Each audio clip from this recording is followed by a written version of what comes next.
So this is just a little introduction to the video before it starts, just forewarning everyone that's going to watch it that this is just the way that I constructed the gown, and sadly for the video I only recorded the bottom of the gown and not the actual corset, so I apologize for that, but see how it goes. Thank you guys, and I hope you enjoy. So for the undergarments of this gown, I had made a hoop skirt and underskirt from scratch from a previous costume and decided to reuse it for this historical gown as I was on a time limit with this project being for uni. I got this really nice baby pink fabric from Spotlight and used about 4 meters for it for the skirt. To get the fabric to flow and sit right, I used a dressmaker's dummy and draped it over the top of all the underlayers. Draping is just a matter of trial and error. My word of advice is to never give up. It all depends on how you fold the fabric and where you pin it.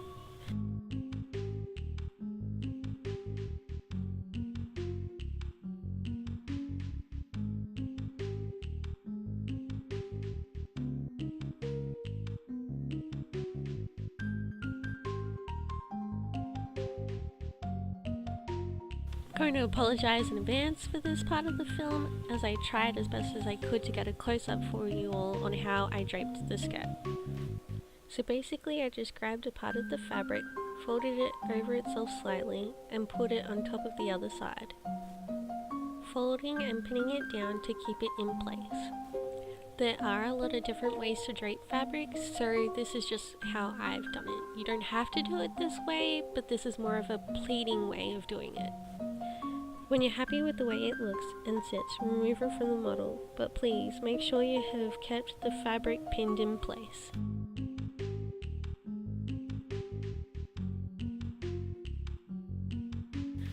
For sewing the drapes together, I use a straight stitch on my sewing machine, going through the whole length at the top of where the pins are. A nice tip when it comes to sewing is to always sew your lines twice. This is to make sure that everything is secure and will never fall apart. Sadly, I didn't film how I sewed the actual skirt together and made it attachable.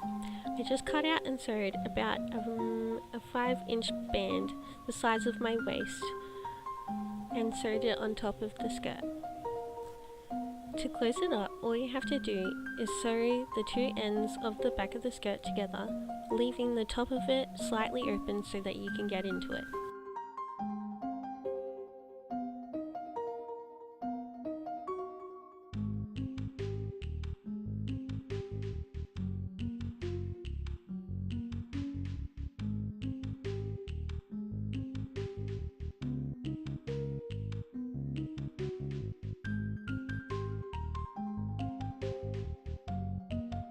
For the lace on the historical dress, the lace on it is actually quite really long, and I could not find any lace that long at Spotlight. So what I'm going to do is take these 3 patterns of lace and sew them together to create a very long line like the actual dress. So these are the 3 patterns that I have.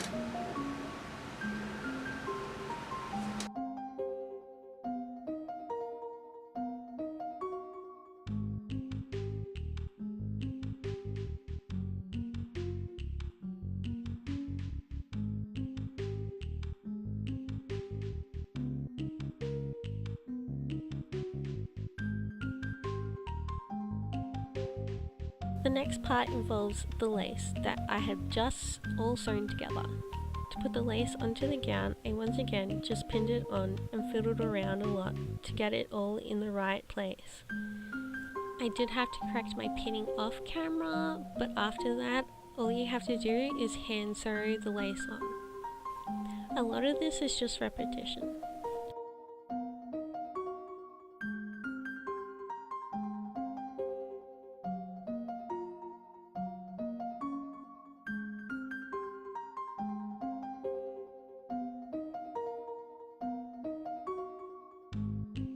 The next step is to put the bows on. However, I didn't film that either. There is a tutorial that I have on my Facebook, which I'll hopefully put down in the links below. So just head over and there should be a tutorial on how to make the bows.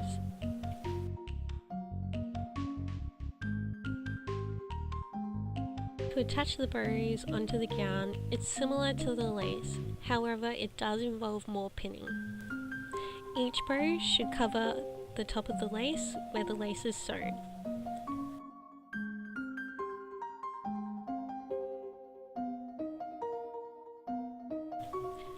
This is how the gown was, but also a good way to hide that seam of where you sewed the lace. Again, when you're happy with the placement of everything, and sew the bows on. For this, I do recommend sewing the middle of the bow and the two sides onto the skirt.